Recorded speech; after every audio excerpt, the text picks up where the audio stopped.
하나님 말씀 출애굽기 14장 21절에서 25절 함께 봉독하도록 하겠습니다. 14장 21절에서 25절. 모세가 바다 위로 손을 내밀매 여호와께서 큰 동풍이 밤새도록 바닷물에 물려가게 하시니 물이 갈라져 바다가 마른 땅이 된지라. 이스라엘 자손이 바다 가운데 육지로 걸어가고 물은 그들의 좌우에 벽이 되니 애굽 사람들과 바로의 말들 병거들과 그 마병들이 다 그들의 뒤를 추격하여 바다 가운데로 들어오는지라. 새벽에 여호와께서 불과 구름 기둥 가운데서 애굽 군대를 보시고 애굽 군대를 어지럽게 하시며 그들의 병거 바퀴를 벗겨서 달리기가 어렵게 하시니 애굽 사람들이 이르되 이스라엘 앞에서 우리가 도망하자. 여호와가 그들을 위하여 싸워 애굽 사람을 치는도다. 아멘. 할렐루야 찬양대가 가장 귀한 건 아시죠? 정말 새벽부터 요즘엔 특별히 정말 새벽에 아침에 새벽 일찍 나올 때 와가지고 준비하고 있어요. 저도 감사하게 생각하고 감사해요. 오늘은 홍원영 목사님 우리 교회에서 섬겼던 분이신데 30년 전에 청년부를 하셨고 행정 기억나는 분 계세요? 청년부 중에서 저기 벌써 장재정 권사님 기억 안 나요? 이게 벌써 청년들 보니까 50대가 된 거예요. 그때 청년들이. 그래서 세월이 빨리 지났구나 하는 생각이 들고, 그래서 그냥 또 방송실에서 섬겼는데 오늘 보니까 방송실에서 같이 봉사하던 분이 이렇게 얘기가 됐어요. 그래서 어제 이렇게 몰랐어요. 사실 목사님 아프신 거 어제는 몰랐는데 그냥 얘기만 막연히요. 안 좋대더라 그러는데 간이식까지 한지는 몰랐어요. 그러면서 또 얼마나 적절한 말씀이었는지. 내일은 또 목사님, 부목사님으로 계시다가 오신 분이 오게 될 거고, 우리 전도사님이었는데 목사님이지만 실제로 교회는 제일 크고 이분이, 그러니까 뭐 몰라요. 목사님하고 전도사님 관계 잘 알아두셔야 돼요. 지금 교육부 전도사님 같아도 무시하면 큰일 나요. 그러니까 어쨌든 잘 하셔서 오늘 가지고 내일 마지막 이제 시간 가능하면 교우들 독려하시면 좋겠어요. 왜냐하면 연초에 말씀을 듣고 말씀 붙잡을 내용이 있을 거라고 생각돼요. 그리고 1년 동안 우리 교인들 가운데 누군가는 어느 목사님 말씀을 통해서 방향을 잡게 될 거라고 확신을 갖습니다. 우리 황 목사님 나와서 동풍이 불어 바닷물이 물러가다라는 제목으로 말씀 전할 때 은혜 많이 받으시고 우리 헌금 기도해 주시고 말씀 전해 주겠습니다. 우리 박수로 환영합니다.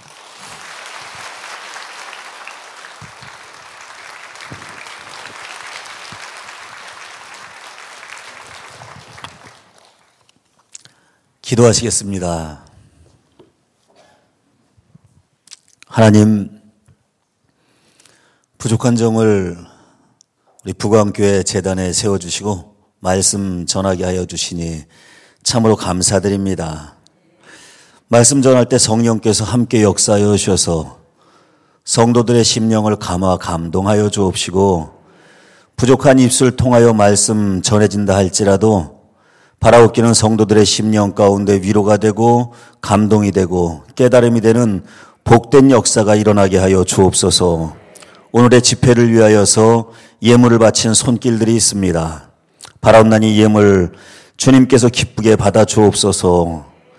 예물을 바칠 때에는 감사하는 마음만 바쳐야 하지만 우리의 심령이 너무나도 연약하여서 예물 가운데 우리들의 한숨도 담고 눈물도 담고 답답한 마음도 담고 우리들의 어려운 일들도 기도의 제목으로 함께 담아 바칩니다. 바라옵나니 이 예물 받으실 때 저희들의 눈물, 한숨, 답답함 함께 받아주셔서 예물이 주님을 위하여 쓰이는 그 순간에 우리의 눈물이 사라지고 기쁨이 되고 한숨이 사라지고 행복이 되는 놀라운 역사가 일어나게 하여 주시옵소서. 예물을 바친 손길들 위에도 복을 더하여 주시사 저들의 손으로 하는 일들이 형통케 하여 주옵시고 가정이 행복해지게 하여 주옵시고 일터가 복을 받아 일용할 양식을 얻기에 부족함이 없게 하여 주옵시고 자손들이 복을 받아 이 땅과 이 시대를 짊어지고 나갈 위대한 동량들로 장성하는 복된 역사들이 일어나게 하여 주옵소서. 함께 말씀을 상고하는 이 시간 주님께서 복되게 하여 주시기를 원하오며 예수님 거룩하신 이름으로 기도 올리옵나이다. 아멘. 저는 1990년도 후반에 북안교회 교육전사로 부임을 했었습니다. 그래서 청년부를 담당을 했었고 92년도에 공배 목사님이 저를 예쁘게 봐주셔서 공배 목사님 어디 계시죠? 행정전사로 저를 써주셨어요. 그래서 한 1년 정도 행정전사로 더 있다가 목회를 나가려면 대학원을 해야 돼서 제가 대학원을 들어가는 바람에 이제 풀타임으로 더 이상 봉사를 못하고 파트타임으로 옮기려다 보니까 다른 교회에서 또 교육전사를 하게 되면서 옮기게 됐습니다. 사실은 들어오기 전에 제가 고은배 목사님 잠깐 뵀어요. 인사를 드렸는데 뭐 집회도 제가 그냥 여러 번 이렇게 다니다 보니까 어느 집회 가서 말씀을 전하는 게 그게 떨리거나 그러진 않았는데 고은배 목사님 오늘 뵈니까 이렇게 떨리는지 모르겠어요. 그런데 제가 떨리고 있다고 하는 걸 여러분들이 잘 모르시는 것 같아서 다행스럽습니다. 잘 봐주세요. 제가 못하더라도 목사님. 오랜만에 뵈서 너무 반갑습니다. 자, 제가 지금부터 하나님의 말씀을 전할 겁니다. 그런데 여러분들이 도와주셔야 될 게 있습니다. 제가 자꾸 길어지면은요, 했던 설명을 계속하거나 조금 아까 했던 말을 왜 또 하지? 반복하게 되면은 여러분들이 아멘을 크게 해주시기 바랍니다. 왜냐하면은 아멘 소리가 적으면 설명이 길어져요. 이분들이 이해하지 못했구나. 그런데 제가 설명하는 와중에 여러분들의 아멘이 크면은 이건 설명하지 않고 지나가도 되겠구나. 그러니까 여러분들이 아멘 소리를 크게 해주시면 설교가 짧아질 겁니다. 길면 안 좋죠? 예, 짧게 핵심만, 준비한 핵심만 전하고 그리고 오늘 집회를 마칠 수 있었으면 좋겠습니다. 자, 오늘 우리 김성현 감독님께서 봉독해 주신 말씀이 출애굽기에 나와 있는 말씀이죠. 출애굽기에서도 이스라엘 백성들이 애굽을 탈출하여서 홍해를 건너는 장면입니다. 뭐 다들 아시겠지만 제가 그 입으로 설명을 드리는 것보다는 동영상을 보시는 게 조금 도움이 될까 해서 제가 동영상을 한번 준비해 봤습니다. 지금 보실 동영상은 이집트 왕자라고 하는 애니메이션이에요. 그 중에서도 이스라엘 백성들이 애굽을 탈출해서 홍해 앞바다에 이르는 시점입니다. 그 뒤에서 바로 왕이 이스라엘 백성들을 잡아들이기 위해서 추격해오는 그 시점이에요. 거기부터 동영상이 시작이 됩니다. 자, 틀어주세요. 애니메이션입니다. 참 실감나지 않습니까? 만화 영화인데. 근데 여러분, 제가 이 장면을 보여드린 이유가 있습니다. 모세가 홍해를 향해 서서 지팡이를 드니까 그 앞부터 이렇게 갈라져 나가죠? 바다가. 10개라고 하는 영화를 봐도 거기서도 그런 장면이 나와요. 모세가 바다를 치니까 그 앞에부터 바다가 갈라져 가더라고요. 근데 여러분 사실은 이게 고증이 잘못된 거예요. 오늘 우리가 읽은 말씀에 보면은 성경에 뭐라고 나와 있느냐면 동풍이 불어서 바다가 마른 땅을 드러냈더라 라는 말씀이 기록되어 있는 것을 보게 됩니다.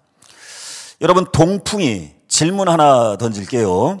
동풍이 서쪽에서 동쪽으로 부는 바람인가요? 아니면 동쪽에서 서쪽으로 불어오는 바람이 동풍인가요? 서쪽에서 동쪽으로 부는 거예요? 동쪽에서 서쪽으로 부는 바람이 동풍이죠?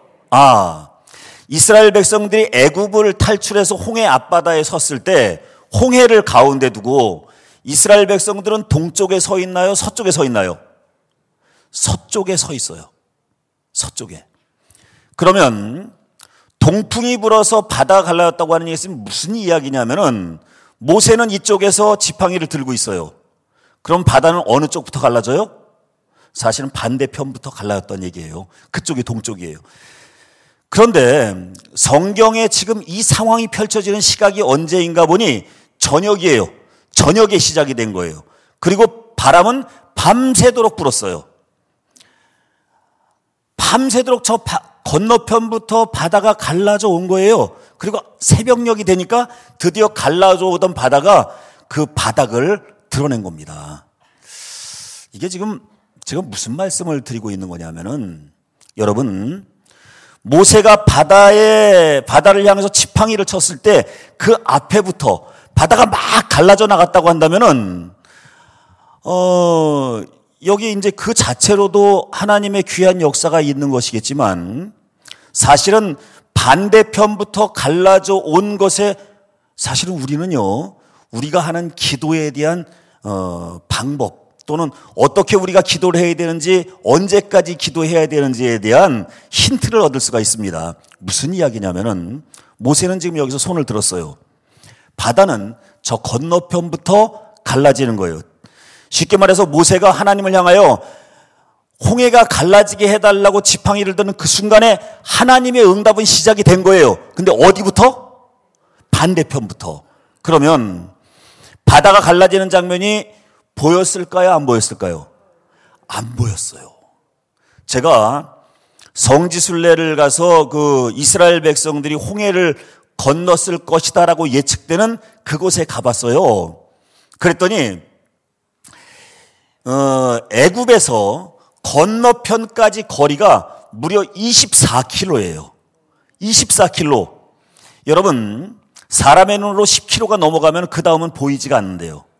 바다는. 왜냐하면 지구가 동그랗기 때문에 둥그랗게 올라간 그 건너편은 보이지가 않는 거예요. 무슨 이야기냐면 모세가 지금 지팡이를 들었을 때 그 순간 하나님의 응답도 시작이 되었지만 사실은 하나님의 응답이 눈에 보이지 않았다는 겁니다.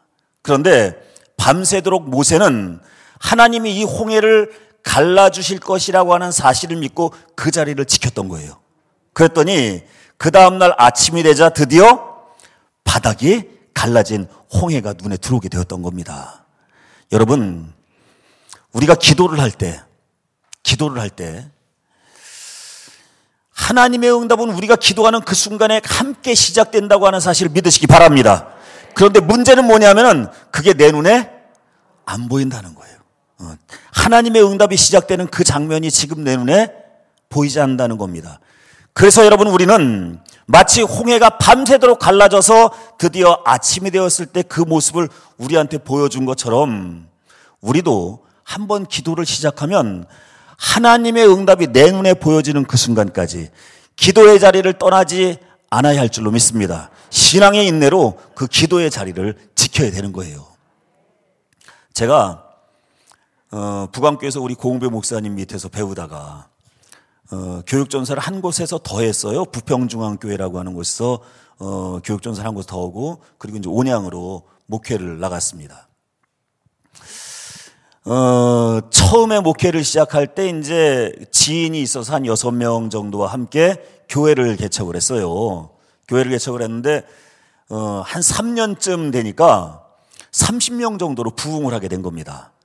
그런데 처음에 개척을 할 때 교회가 지금 제가 서 있는 강단의 한 3분의 1 정도? 한 10평 정도 되는 데서 6명의 교인과 함께 교회를 개척을 했는데 3년쯤 지나면서 한 30명이 되니까 앉지를 못하는 거예요. 그래서 성전을 이전을 해야 되겠다 해서 마침 그때 그 온양에 한라 아파트라고 아파트가 이제 세워진 거예요. 거기에 상가에 교회를 이전해서 새롭게 목회를 할 만한 한 50평 정도 되는 공간이 하나가 나왔어요. 그래서 그것을 분양을 받았습니다. 그래서 예배당, 또 사무실, 그 다음에 식당 뭐 이런 걸 할 수 있도록 그 옆에 사무실까지 함께 사가지고 한 2억 4천 정도, 그 당시에 그 30명 성도와 2억 4천의 돈을 마련을 해서 이제 분양을 받아서 들어가게 된 겁니다. 그런데 그때 부흥될 때 어떤 일이 있었느냐면은 저희 교회에 서울 불광동에서 주목상무를 하던 분이 하나가 있었어요. 근데 그 양반이 아내를 잘 만나서 예수를 믿게 되고, 그리고 이제 서울에서 하던 그 주목 일을 다 내려놓고 그리고 온양으로 내려오게 된 겁니다. 그 제가 이제 있는 교회에 등록을 한 거예요. 두 분이, 부부가. 그런데 이 양반이 서울에서 이제 깡패였던 거죠. 그리고 온양에 내려가서 친구를 사귀었는데 또 깡패 친구들을 사귄 거예요. 그러니까 이 양반들이 우리 교회에 이제 등록을 하게 된 겁니다. 근데 이 사람들이 참 재밌어요. 예배가 끝나면 여러분 누가 제일 먼저 예배당 문을 나가죠? 그렇죠. 목회자가 나가죠? 왜? 여러분들 나오면 이제 인사를 해야 되잖아요. 그러니까 목회자들이 제일 먼저 나가서 문 앞에 기다리고 있는 겁니다. 그런데 이 깡패들은 그렇지 않더라고요. 예배가 끝나고 제가 축도를 하잖아요. 축도 끝날 때 후다닥 소리가 나요. 살짝 눈을 떠보면 자기들이 먼저 나가서 도열해 있어요. 그러다 제가 예배가 끝나고 나가면은 목사님 수고하셨습니다. 문 앞에서 자기들이 먼저 저한테 인사를 해요. 몇 번을 이제 그러는 것을 보고서 그러지 말라고, 예배는 끝나고 나서 목사가 먼저 나와야지 당신들이 먼저 나오면 안 된다고. 이제 그래가지고 교육을 시켜서 나중에는 그게 이제 바뀌긴 했는데, 그렇게 그 온양에서 좀 깡패 짓을 하던 사람들이 한 7, 8명이 저희 교회에 등록을 했어요. 그러니까 불광동 깡패가 내려와가지고 자기 혼자만이 아니라 온양 깡패들 5-6명 친구들을 사귄 다음에 다 교회로 전도를 했는데, 성전 이전을 하게 된 겁니다. 성전 이전을 하게 되었는데 성도들마다 다 헌금을 하고, 자기가 전도한 깡패들도 성전 이전을 하겠다고 헌금을 했는데 자기만 못한 거예요. 왜 못했냐면은 이 양반이 서울에서 깡패 짓을 하다가 정리를 해가지고 온양을 내려온 다음에 큰 식당을 하나 냈어요. 그 당시 온양에서 그 손꼽힐 만큼 아주 큰 식당을 낸 거죠. 그런데 그 식당을 내다 보니까 이제 빚을 낸 거예요. 은행빚을 내다 보니까 더 이상 어디서 돈을 마련할 데가 없었는데 성전 이전을 하게 된 겁니다. 그러니까 이 깡패가 자존심이 상한 거예요. 헌금을 해야 되겠는데 헌금할 데가 없었던 겁니다. 어느 날 교회 와가지고 이 양반 이름이 이제 내일 오시는 목사님하고 이름이 헷갈리면 안 돼요. 내일 오시는 목사님은 이홍규 목사님이고 제가 지금 말하는 분은 윤홍규 집사님이에요. 이름은 갖고 성이 다릅니다. 근데 이 윤 집사님이 교회에 와서 기도를 한 겁니다. 하나님, 성전 이전을 하는데 내가 헌금을 한 푼도 못했습니다. 너무 부끄러운데 헌금을 할 수 있는 방법이 없겠습니까?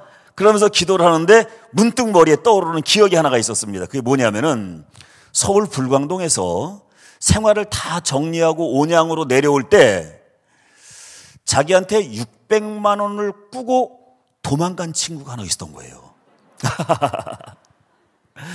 그래서 그 600만 원을 꾸고 도망간 친구 생각이 번뜩 떠오르길래 이 양반이 하나님 앞에 그렇게 기도를 드렸다고 합니다. 뭐라고 기도를 드렸냐면, 하나님, 그 돈 600만 원 찾게 해주시면은, 여러분 이게 1990년대 말에 있었던 이야기예요. 중순에 있었던 이야기예요. 그러니까 지금으로부터 거의 30년 된 얘기죠. 그 당시에 600만 원 적은 돈 아니죠. 지금도 600만 원이면 적은 돈이 아니에요. 그때 600만 원을 자기가 되찾게 되면은 한 푼도 떼지 않고 하나님께 바치겠습니다 라고 서원을 한 거예요. 그런데 그렇게 서원을 하고 났는데 맹숭맹숭한 거예요. 뭐 하나님이 알았다, 내가 그렇게 해주마, 뭐 이런 응답이 있는 것도 아니고, 또 마음에 무슨 확신이 들어오는 것도 아니고, 자기는 그렇게 기도를 했는데 그에 대한 어떤 감동도 마음에 없는 겁니다. 맹숭맹숭한 거예요. 그래서 이렇게 해서는 안 되나 보다 하는 생각이 들어서 이 양반이 그 자리에서 하나님 앞에 한 가지 결심을 하는데, 그것이 뭐냐면은, 하나님, 내가 지금부터 40일 동안 새벽 기도를 하겠습니다. 그 양반은요, 그때까지 새벽 기도를 한 번도 안 한 사람이에요. 그러니까 40일 새벽 기도 작정하는 게 이 양반에게 있어서는 어마어마한 결단이었던 거예요. 그렇겠죠? 새벽 기도를 한 번도 안 했던 사람이 40일을 새벽 기도를 하려고 하니 이게 얼마나 어려운 일이겠어요. 그래서 40일을 새벽 기도를 하겠다고 결단을 했는데 그래도 맹숭맹숭하더라는 거예요. 그래서 어떤 감동이 있어야 되는데 하나님이 야 그래 너 잘했다 40일 새벽 기도 끝나면 내가 너에게 응답해 주마 이런 감동이 있으면 좋겠는데 그런 것도 없이 맹숭맹숭하더라는 거예요. 그래서 안 되겠다 목사님에게 가서 상의를 해야 되겠다 그럼 저를 찾아갔어요.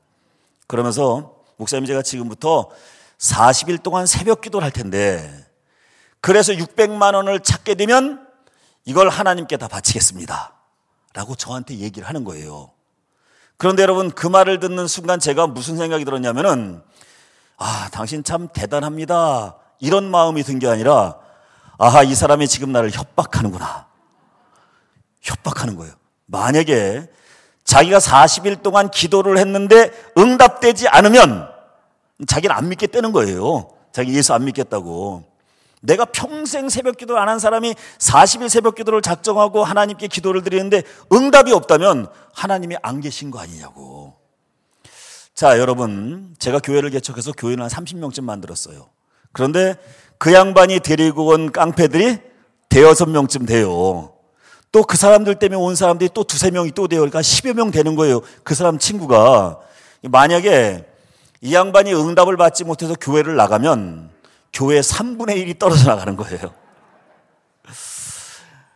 큰일 난 겁니다. 그래서 알았습니다. 저도 같이 기도를 하겠습니다.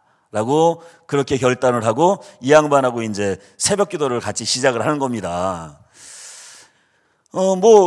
목회자야 늘 새벽 기도 하는 거니까 저한테는 새벽 기도 하는 게 그렇게 큰 문제가 아닙니다. 이제 한 열흘쯤 됐어요. 근데 이 양반이 제가 말씀드린 것처럼 깡패라 그랬잖아요. 오늘은 술 먹고도 오고 늦었는데도 오고 허겁지겁 들어오기도 하고 막 그래요. 술 먹고 들어오면은요 교회가 조그만 교회인데 한 50평쯤 되는 교회인데 한 사람이 술 먹고 앉아 있으면은 교회 안에 그냥 알코올 냄새가. 근데 그래도 이제 새벽 기도를 하는 거죠. 그리고 한 열흘쯤 지났어요.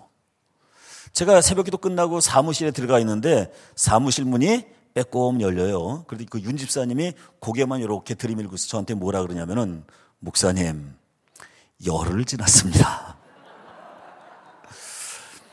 이 양반은요 40일 기도하겠다고 해서 실제로 기도하는 것도 아니에요. 그냥 새벽 기도에만 참석을 하는 거예요. 기도를 누구한테 맡긴 거예요? 저한테 맡긴 거예요. 자기는 그냥 참여만 하는 겁니다.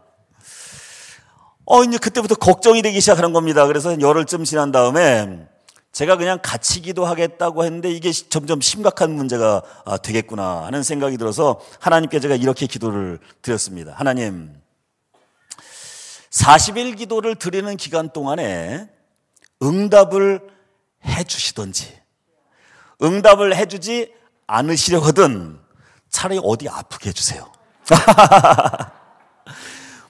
교통사고라도 나서 병원에 입원해서 네가 그 새벽 기도를 타면 40일을 채우지 못해서 응답받지 못한 거라고 핑계라도 될 수 있도록 차라리 응답해 주지 않으시려거들랑 교통사고가 나든지 어디가 아프든지 다쳐서 병원에 가게 해달라고. 저 사람을, 저 말고 그 사람을.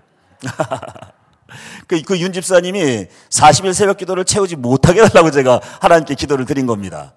근데 그렇게 기도를 드린 제 마음에 사실은 확신이 없었던 거예요. 하나님의 응답이 있을 거다라고 하는 확신이 없었던 겁니다. 근데 그렇게 이제 기도를 하다가 또 한 열흘쯤 지났어요. 아니나 다를까 20일쯤 돼가지고 사무실에 앉아있는데 또 사무실 문이 빼꼼 열리더니 저를 보고 뭐라 그랬을까요? 20일 지났습니다. 이 양반의 그 협박이요 점점 강도가 강해지는 겁니다. 30일쯤 지나서 한 열흘 정도가 남았는데 그때까지 응답이 없는 거예요. 하나님의 응답이 없으니까 애가 타기 시작합니다. 이제 저희 집사람하고 이러다 안 되겠다. 정말 하나님의 응답이 없으면은 우리 큰일 나겠다. 교회 교인들의 3분의 1이 나가면 우리가 얼마나 허탈하겠느냐. 지금부터 우리가 열흘 동안 아침 금식을 하자. 아침 금식을 하면서 또 기도를 하는 겁니다. 그리고 마지막 40일째가 되었어요. 제가 마지막 40일째가 됐는데 그 사람에게 응답이 있으면 응당 연락이 올 텐데 아무런 하나님의 응답이 없었던 겁니다. 그래서 강단에 서서 새벽 기도 설교를 하는데 시작을 하는데 문을 이렇게 삐끔 열고 그 양반이 그 윤 집사님이란 분이 들어오는 거예요. 그날 밤새도록 술을 마신 겁니다. 벌써 딱 들어오는데 얼굴도 벌겋고 눈도 뻘겋고 콧김도 훅훅 부는 게 밤새 술을 마셨구나. 그러니까 속상한 겁니다. 내가 40일 동안 새벽 기도를 참여를 했는데 하나님이 응답을 안 해? 하나님이 정말 계신 거야? 막 이제 이런 그 고민으로 밤새 술을 마신 거예요. 그리고서는 새벽 기도가 시작할 때 들어온 겁니다. 성경을 저는 새벽 기도를 할 때 교독을 한 장씩 교독을 하는데 이 양반이 성경 봉독을 하는 동안에도 저를 계속 노려보고 있는 겁니다. 교독을 하자고 저를 계속 노려보고 있는 거예요. 그래서 푹 숨으시면서 저를 노려보고 있는 겁니다. 설교를 하는 동안에도 노려보고 있고 기도를 하고 있는 동안에도 노려보고 있고. 여러분 한번 생각해 보세요. 제가 뭘 잘못했어요? 그렇죠? 제가 뭘 잘못했냐고요? 사실 잘못했으면 누가 잘못한 거예요? 응답 안 해주신 하나님이 잘못한 거지 제가 잘못한 거 아니잖아요. 그 제가 600만 원을 가져다 줄 수도 없는 거고. 정말 미치겠더라고요. 그날 무슨 설교를 했는지 무슨 성경을 읽었는지 도무지 기억나고 내가 어떻게 설교를 했는지도 기억이 안 나는 거예요. 그 양반 때문에. 물론 새벽 기도 하는데 대여섯 명밖에 안 와 있지만 그래도 여러분 한 사람을 위해서라도 말씀을 잘 전해야 되는데 도대체 내가 무슨 말을 전하고 있는지 알지 못하면서 그렇게 새벽 기도가 끝나고 드디어 40일 새벽 기도가 마쳐지게 된 겁니다. 그리고 이제 제가 사무실에 가서 앉아 있으니까 아니야 다를까 이 양반이 또 찾아왔어요. 사무실 문을 삐끔 열더니 목사님 40일이 다 지나고 말았습니다. 그러더니 제가 지금 술 취해서 목사님한테 할 말이 많은데 술 취해서 할 수는 없고 좀 깬 다음에 다시 오겠습니다. 그러고 집으로 가는 거예요. 그래서 제가 그날은 이제 사무실에 있을 힘도 안 되고 이제 금식도 하고 그래서 집으로 돌아갔습니다. 집으로 이제 들어가서 가만히 앉아 있는데 내가 사무실에서 기다리지 않고 지금 집에 와 있는 거잖아요. 도망갔다고 생각을 할 것 같아요. 그럼 이 양반이 화가 나서 집으로 찾아오게 되지 않을까. 집으로 찾아오면은 이 양반이 깡패 성질에 깽판을 칠 것 같은 거예요. 그래서 저희 집사람한테 아기를 안고 우리 교인 집으로 도망을 가게 해놓고 저는 이제 운동복으로 갈아입은 겁니다. 오면 이제 한판 붙어야 되니까. 아니나 다를까 그렇게 저희 집사람을 도피시킨 지 얼마 되지 않아서 전화가 왔어요. 전화를 받았어요. 목사님 어디세요? 집에 있습니다. 기다리고 계세요. 그래서 전화를 꽝 끊는 거예요, 이 양반이. 그리고 한 10분쯤 지나니까 우리 집 그 아파트 문을 갖다 막 쾅쾅쾅쾅 두드리는 거예요. 그래서 제가 문을 열었어요. 아니야 다를까 그 윤 집사님이 문 앞에 서 있었던 겁니다. 그래서 집사님 왜요? 한판 뜨려고요? 근데 그랬더니 이 양반이 다짜고짜 저를 확 밀면서 들어오더니 신발 벗어놓는 데 있잖아요. 신발 벗어놓는 데를 뭐라 그러죠? 봉당? 현관. 그래 현관. 현관에 무릎을 꿇고 앉는 거예요. 그런데 가만히 보니까 그 사람 옆구리에 서류 봉투 하나가 끼어 있었어요. 왜요, 집사님? 이게 무슨 짓이에요? 그랬더니 이 집사님이 그 서류 봉투를 꺼내서 저에게 주는 겁니다. 집사님 이게 뭐예요? 목사님 600만 원입니다.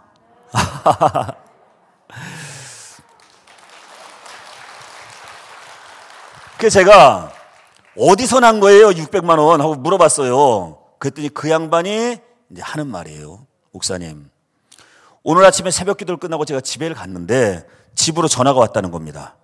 600만 원 꼬고 도망간 그 친구가 그 아침에 전화가 온 거예요.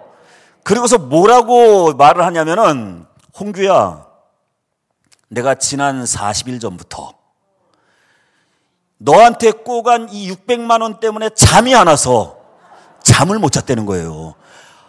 여러분 우리가 기도하던 바로 그때부터 하나님의 응답이 시작되고 있었던 거예요. 근데 우리가 그걸 모르고 있었던 겁니다. 놀랍지 않습니까? 몰랐던 거예요. 40일 동안 하나님의 응답이 우리가 기도하는 바로 그때부터 시작이 됐는데 우리 눈엔 안 보였던 거예요. 그러다 보니까 그걸 믿지 못하고 부대끼고 하면서 40일간 괴로워했는데 알고 보니 우리가 기도하던 바로 그 순간부터 하나님의 응답은 시작이 되어서 40일의 기도가 맞춰지는 그날 그 친구가 전화가 온 거예요. 이래선 잠을 못 자면 죽는데 여러분 잠이 안 와서 죽겠다는 거예요. 그래서 너 어디냐? 온양에 있다고 하니까 그 600만 원을 서리봉투에 넣어가지고 온양으로 내려온 거예요. 그리고 이것을 그 윤홍기 집사에게 전달을 한 겁니다. 근데 윤홍기 집사가 말씀드렸잖아요. 깡패잖아요. 이 양반이 신앙심이 있는 사람이 아니란 말이에요. 생전 처음 이런 일을 경험을 했는데 600만 원을 딱 받아들이는 순간 무슨 생각이 드냐면 반만 바치자. 그 생각이 들더라는 거예요. 근데 하나님께서 얼마나 오묘하시냐면 여러분, 그날 제가 새벽에 어떤 성경 본문을 갖고 말씀을 전했느냐면 아나니아와 삽비라의 이야기를 가지고 성경 본문을 정하는 거예요. 저도 몰랐어요. 제가 기억도 안 나는 얘기예요. 근데 그냥 통독을 해가다 보니 바로 그 순서였었는데 그날이 그날이었어요. 그런데 그 600만 원을 받아든 순간 아나니아와 삽비라 얘기가 생각이 나더라는 거예요. 술 먹고 와가지고 그게 기억이 난 거예요. 그래서 서류 봉투를 뜯어보지도 않고 친구가 줬다고 하는 600만 원을 그대로 가지고 와서 저한테 전달을 한 겁니다. 그러면서 600만 원 맞냐고 확인을 해보래요. 그래서 제가 그 자리에서 서류 봉투를 열고 돈을 세봤습니다. 둘이 같이 정확하게 600만 원이었어요. 그리고 그 집사님이 발견하지 못한 친구가 사과하는 편지까지 그 안에 들어있었어요. 여러분, 그래서 제가 그 600만 원을 하나님께 바칠 수 있게 되었습니다. 그 윤 집사님이. 여러분 놀랍지 않습니까? 임계질량이라고 하는 말이 있더라고요. 임계질량. 이 임계질량이라고 하는 것이 뭐냐면은 어떤 현상이 바뀌기 위해서는 그것을 바꿀 수 있는 에너지의 양이 필요하다는 겁니다. 그 에너지의 양을 임계질량이라고 해요. 그래서 이 임계질량이 채워지는 그 시점을 임계점이라고 하더라고요. 여러분, 문제 하나. 물이 몇 도에 끓지요? 100도. 맞습니다. 물이 100도에 끓습니다. 그런데 제가 물이 끓는 걸 가만히 봤어요. 그랬더니 100도가 되기 전까지 물은 정말 끓지를 않아요. 99도에서도 물을 끓지가 않는데요. 99도에서 1도가 더 올라서 100도가 돼야 드디어 물이 끓는 겁니다. 그러면 99도까지는 아무런 변화도 없어 보이지만, 그러나 여러분, 그렇다고 해서 변화가 없는 건가요? 아니죠. 100도가 될 때까지 물은 계속 뜨거워지고 있는 거예요. 끓을 준비를 하고 있는데, 문제는 99도에서 포기를 하면은 물이 끓지를 않는 겁니다. 끓는 장면을 볼 수가 없는 거예요. 준비는 다 됐지만 마지막 1도 때문에.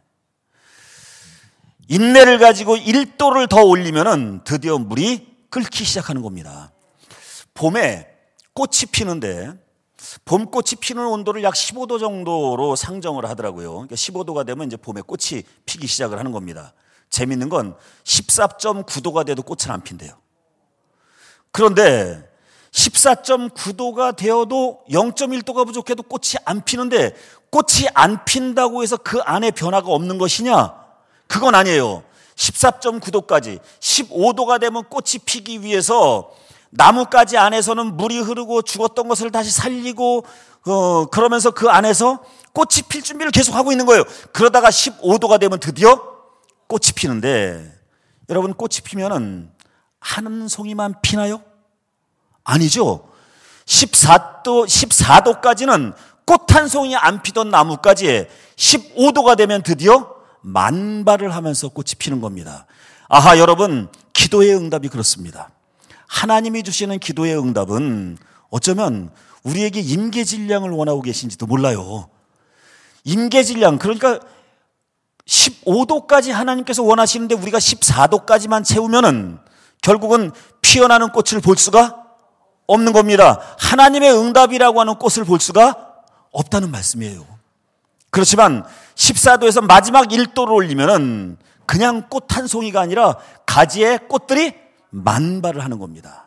근데 여기서 우리가 기억해야 할 것이 있습니다. 14도까지 우리 눈에는 아무런 변화가 없을지라도 그 안에서 꽃들은 이미 피어날 준비를 하고 있는 거예요. 다만 우리 눈에 보이지 않는다는 겁니다. 제가 온양에서 또 하나 기적적인 일을 체험을 한 바가 있습니다. 제가 그 북안교회에 있을 때 결혼을 했어요. 1991년도에 제가 그 결혼을 했거든요. 그런데 목회를 나가서 1998년도까지 아이가 하나도 없었어요. 1998년도까지 아이를 낳지를 못했어요. 뭐 아이를 안 주시나 보다. 그냥 그 아기 없이 목회를 해야 되나 보다. 이제 그런 생각을 했습니다. 그런데 어느 날 저희 교회에 이제 집사님 부부가 등록을 한 겁니다. 등록한 날 상담을 하는데 이 여자 집사님이 갑자기 제 앞에 이제 무릎을 꿇고 앉는 거예요. 그래도 목사님 기도 좀 해달래요. 무슨 기도를 해드릴까요? 그랬더니 목사님 제가 결혼을 한 지 3년이 됐는데 아직 아기를 못 갖습니다. 제가 91년도에 결혼을 했는데 98년까지 아기가 없어요. 이거 몇 년 동안 아기를 못 가진 거예요. 8년 동안 지금 아기를 못 갖고 있는데 3년밖에 안 된 사람이 지금 번데기 앞에서 주름 잡고 있는 거예요. 나 지금 결혼한 지 3년이나 됐는데 아기를 못 갖고 있다고 고민을 하면서 기도를 해달라는 거예요. 제가 기도를 해줬어요. 하나님, 태의 문을 열어주시고 자손의 복을 허락하여 주시사 앞으로 건강한 아이 낳게 해주시고 가문이 번성하도록 해주십시오 라고 기도를 하고 돌아섰는데 제 마음이 한편이 아리한 거예요. 나는 지금 8년째 아기를 못 갖고 있는데. 그래서 이제 집에 들어가서 저희 집사람하고 이제 이야기를 한 겁니다. 자, 우리가 아기를 갖게 해달라고 지금까지 기도를 한 적이 없지 않느냐. 사실은 애를 낳게 해달라고 기도를 한 적이 없습니다. 그냥 하나님께서 주시면 주고 말면 말고 이제 그런 마음으로 목회를 하고 있었는데, 아니 교인들이 아기를 갖게 해달라고 기도를 해달라는데 내가 아기가 없는데 그런 기도한다는 게 양심에 걸리는 거예요. 그래서 제가 저희 집사람한테 이제 이런 제안을 했습니다. 여보, 우리가 처음이자 마지막으로 하나님께 아기를 달라는 기도를 해봅시다. 아기를 달라는 기도를 해봅시다. 어떻게 기도를 하냐면은 지금부터 6개월 동안 휴가도 가지 말고 외박도 하지 말고 아프지도 말고 새벽 6개월 내내 저녁 7시 반 6개월 동안 내내, 그래서 아침과 저녁으로, 새벽과 저녁으로 하루에 2번씩 하나님의 성전에 와서 기도를 드리겠어요. 1시간씩. 그래서 새벽 기도 끝나고도 1시간, 그 다음에 저녁 7시 반에 와서 교회에서 또 1시간, 그리고 오전에도 예물을 바치고 저녁에도 예물을 바치고 하면서 그렇게 저희 집사람하고 계획을 짜고, 그 다음 주일이 지난 월요일부터 이제 그 새벽 기도를 시작하려고 했는데 우리만 하기가 조금 미안한 감이 들더라고요. 그래서 마침 저희 교회에 애를 갖지 못하고 있던 가정이 둘이 더 있었어요. 하나는 바로 지난주에 등록했던 그 집사님 부부. 그 집사님을 불렀어요. 당신들은 왜 아기를 못 갖는 겁니까? 물어봤더니 그러니까 산모가 될 여자지요. 몸이 너무 약해서 창란을 못 하는 거예요.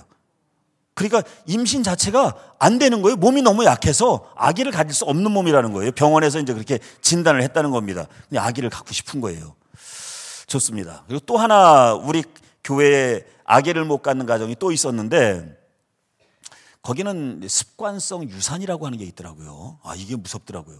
습관성 유산이라고 하는 게 3개월쯤 되면은 유산을 해버리는 거예요. 이게 무섭더라고요.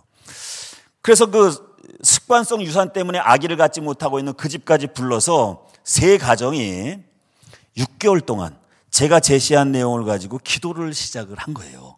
그래서 아침에 5시에 와서 새벽 기도 끝나고 한 30분 정도 이제 예배를 드리고 그때부터 1시간 동안 아기를 갖게 해달라고 기도하고, 저녁에 7시 반에 다시 와서 또 1시간 동안 예배를 드리고 기도하고 돌아가는 거로.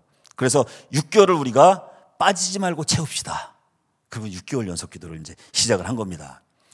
여러분, 이런 결단을 하고 기도를 했는데 만약에 한 1개월쯤, 2개월쯤 돼가지고 아기가 생기면 얼마나 좋아요. 그렇죠? 하나님께서 그렇게 응답해 주시면 얼마나 좋아요. 그런데 1998년 10월에 기도를 시작을 해서 1999년 3월 말이 될 때까지 세 가정이 다 임신을 못했어요. 그래서 6개월 기도가 다 끝나버린 겁니다. 다 끝났는데 6개월 기도가 다 끝났는데 저희 집사람이 같이 병원 좀 가보자는 거예요. 그래서 왜? 어디에? 그냥 잠을 마고 따라오래요. 따라갔더니 산부인과를 데려가는 거예요. 그래서 자기가 떨려서 혼자 못 들어가겠다고 저하고 같이 들어가자 그래서 이제 의사 선생님이 뭐 이렇게 검사하고 그리고 나서 결과를 듣는데 의사 선생님이 하시는 말씀이 축하합니다. 임신입니다. 제가 9년 만에 애를 가졌어요. 그런데 막상 임신을 하고 나니까 걱정이 되는 거예요. 다른 두 가정은 같이 6개월 동안 기도를 했는데 다른 두 가정도 지금까지 소식이 없는 거예요. 그러니까 이제 걱정이 되는 거예요. 기도는 같이 했는데 우리만 응답받으면 이게 증거가 되지 않고 오히려 상처가 되지 않겠어요? 그렇죠? 아기 못 갖는 가정들은 상처가 되는 거 아니에요. 그래서 그 다음 주일날 교회를 가서 아기 가졌다고 하는 거를 누구한테 말을 못 하겠는 거예요. 상처가 될까 봐. 한 주가 지났어요. 그 강단에서 이렇게 그 말씀을 전하는데 이제 눈길이 가는 겁니다. 그 사람들한테. 저 사람들 아기를 못 가졌으니 어떡하나. 가는데 표정이 이상한 거예요. 꼭 우리 집사람 표정을 하고 있는 거예요. 우리 집사람하고 비슷한 표정을 하고 있는 거예요. 미안한 표정. 나만 가져서 미안한 표정. 그래서 제가 얼굴을 보니까요. 이 사람들한테도 응답이 있구나. 불렀어요. 예배 끝난 다음에. 자, 우리 얘기해보자. 언제 임신했냐? 다 비슷한 시기에 임신한 거예요. 여러분, 6개월 기도가 끝난 다음에 세 가정이 동시에 임신을 한 겁니다. 놀랍지 않습니까? 그래서 그해 연말에 1999년 연말에 세 집에서 동시에 아기가 태어났어요. 일주일 사이를 두고 두 집은 아들이고 저희만 딸이었습니다. 그래서 제가 딸을 낳았어요. 그렇게 이제 은혜 가운데 나서 그런지 얘도 잘 자라서 신학을 공부하고 이번에 대학원을 들어가고 중부연회 부천에다가 교회를 개척했어요. 신학을 공부를 한 겁니다. 제가 딸을 볼 때마다 하나님의 기적을 봅니다. 그런데 제가 그때도 똑같은 걸 느꼈어요.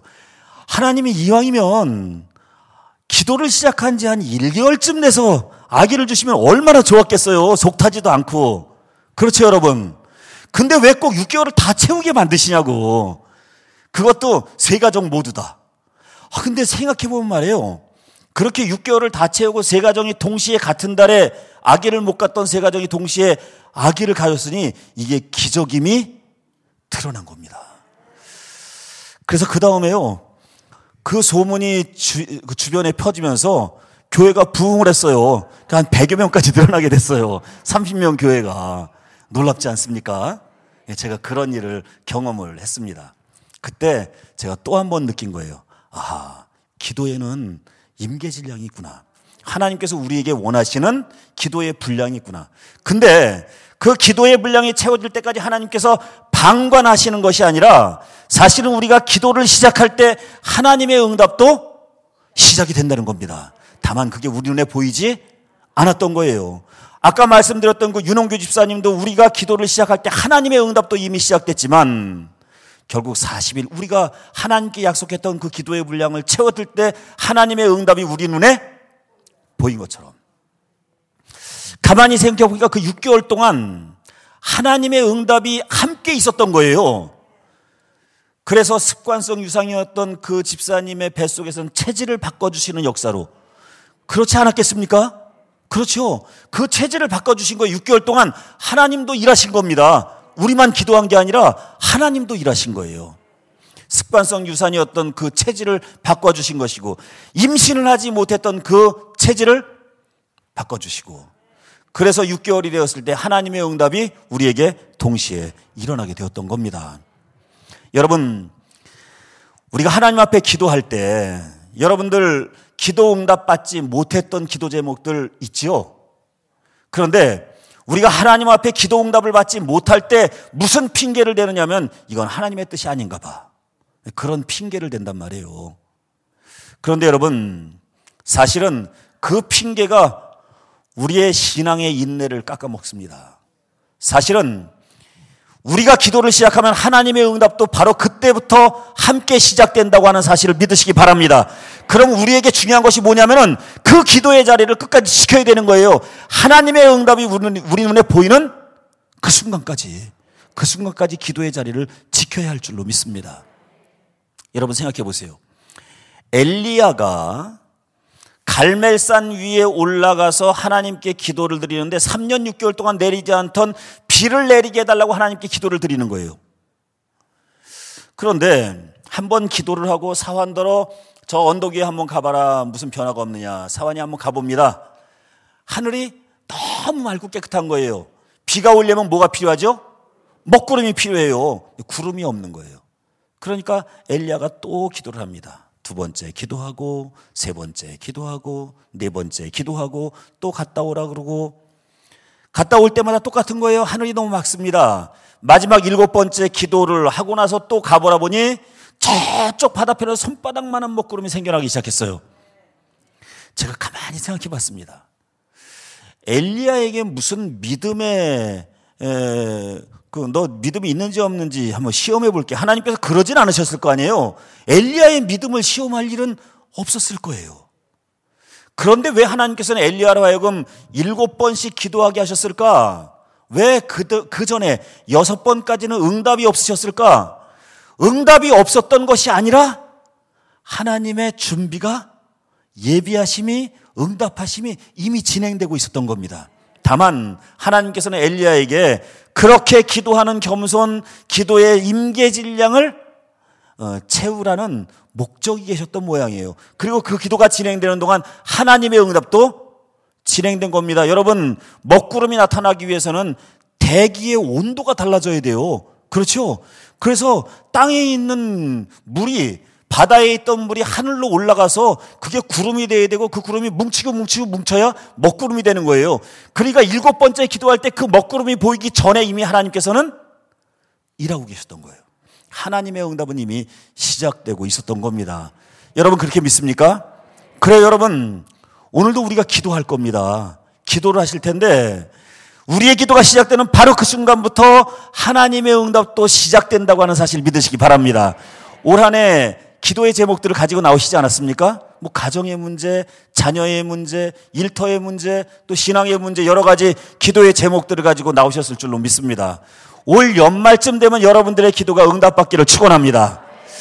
오늘 시작하면 하나님도 오늘부터, 우리가 기도로 오늘 시작하면 하나님의 응답도 오늘부터 시작될 줄로 믿습니다. 그리고 여러분들에게 원하는 하나님의 임계질량, 기도의 분량이 채워지면은 그때 하나님께서 준비하셨던, 이미 예비해주고 계셨던 응답을 여러분들의 눈에 보일 수 있도록 해주실 줄로 믿습니다. 제가 지금은 서울의 세검정교회에서 목회를 하고 있는데 한 15년 전쯤에는 인천 서구의 복직교회라고 하는 데서 목회를 했었어요. 그때 제가 성전 건축을 했습니다. 그래서 한 1,500명 정도 앉을 수 있는 교회를 건축을 하고, 그리고 이제 그 복직교회를 떠나게 됐는데, 그때 그 교회에 새신자 부부가 등록을 했어요. 새신자 부부가 등록을 했는데 장암 말기였어요. 15년 전쯤 있었던 일이에요. 장암 말기. 근데 병원에서 수술을 할 수가 없대요. 너무 여기저기 많이 퍼져가지고 수술할 수가 없다고.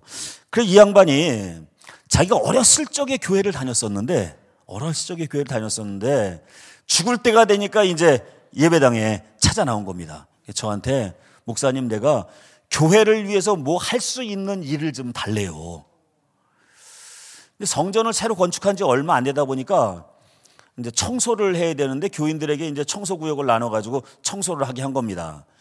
그런데 제가 새로 등록한 그분에게, 당신은 그럼 예배당 청소를 좀 해주세요. 그래서 의자 좀 이렇게 닦고 창문도 좀 닦고 이렇게 해보라고 시키면서도 겁이 나는 거예요. 청소하다 죽으면 어떡해요? 제가 겁이 나는데도 그 양반한테 일을 시켰습니다. 그랬더니 자기가 언제 죽을지 모르지만 죽기까지 하나님의 전을 청소하다가 봉사하다가 하나님 앞에 가겠다고. 자기가 어렸을 때 하나님을 믿다가 떠난 게 너무 죄스러워서 죽을 때가 되니까 하나님 앞에 이렇게 찾아 나오게 됐다고 하면서, 그러면서 그 교회 청소를 그때부터 시작을 했어요. 기한도 정하지 않았어요. 그냥 본인이 죽을 때까지 하겠다는 거예요. 그래서 이렇게 청소하다 죽겠다고. 그래서 이 양반이 와서 토요일마다 청소할 때가 되면은 제가 예배당에 가서 이렇게 둘러보게 돼요. 혹시 쓰러져 있으면 어떡하나. 빨리 병원으로 데리고, 큰일 난 거 아니에요. 그 사람 청소시켜서 죽었다는 소리 듣게 될까 봐 걱정도 되고. 그래서 청소할 때 되면 이렇게 예배당에 들어와서 청소 잘하고 있나 보고, 또 가면 갔나 보고 그랬는데, 여러분, 병원에서는요, 사람이 암이 걸려서 죽을 때가 되면은 얼마쯤 살다가 죽게 될 겁니다라고 하는 걸 알려주더라고요. 예를 들어서 3년밖에 못 삽니다. 6개월밖에 못 삽니다. 이거 알려주더라고요. 아시죠? 정말 그래요. 병원에서 어느 정도가 밖에 살지 못한다고. 그런데 그 남편이 그러더라고요. 우리 아내 100일 3개월 정도 살다가 떠날 것 같다고 의사가 그러더라고. 그 의사가 남편한테는 이야기를 한 거예요. 교회에서 청소를 시작을 한 겁니다. 청소를 시작을 하는데, 여러분, 제가 그 교회에서 그 양반이 1년 넘게 청소하는 것을 보고 떠났어요. 3개월이면 죽는다는 양반이 1년이 지났는데도 죽지 않고 교회 청소를 하는데 보면 나날이 건강해졌어요. 나날이. 여러분, 하나님은 살아계신 줄로 믿습니다. 그래서 저는 기적을 믿어요. 살아계신 하나님을 믿으니까 기적을 믿습니다. 그런데 왜 우리가 기적을 체험하지 못하느냐? 우리가 그 기적의 현장, 하나님께서 보여주시는 그 기적의 현장이 우리 눈앞에 나타나는 그 순간까지 우리가 그 기도의 자리를 지키지 못해서. 그래서 여러분, 핑계대지 마세요. 이건 하나님의 뜻이 아닌가 봐. 이건 하나님의 뜻이 아니라서 내가 기도의 응답을 받지 못해서 라는 핑계대지 마시고, 기도가 시작이 되면 그 기도가 응답받는 그 순간까지 기도의 자리를 떠나지 않고 지켜서 마침내 여러분들에게 허락해 주시는 하나님의 응답을 목격해내고야만은 위대한 북왕교회 성도 여러분들 되시기를 주님의 이름으로 간절히 축원합니다. 자, 여러분 눈 감으시기 바랍니다. 여러분 이 시간 함께 기도하실 때 여러분들에게 나눠드린 기도의 제목들이 있을 겁니다. 그리고 여러분들이 올 한 해 바라고 원하는 기도의 제목들이 있을 겁니다. 가정을 위하여, 직장을 위하여, 자녀들을 위하여서 여러분 우리 이 시간 함께 기도하실 텐데, 한번 크게 목소리 높여서 우리 주여 삼창하고 기도해 보자고요. 하나님 한번 들어보라고. 우리가 이렇게 정성을 다하느라고. 여러분 우리가 크게 한다고 하나님께서 듣고 작게 한다고 하나님께서 안 듣는 건 아니에요. 그렇지만 여러분 크게 할 때 그 간절함이 하나님의 마음을 울릴 줄로 믿습니다. 그리고 이 시간 기도할 때 하나님의 응답이 시작될 줄로 믿습니다. 그 믿음 가지고 여러분 주여 삼창하시고 기도하시겠습니다. 주여!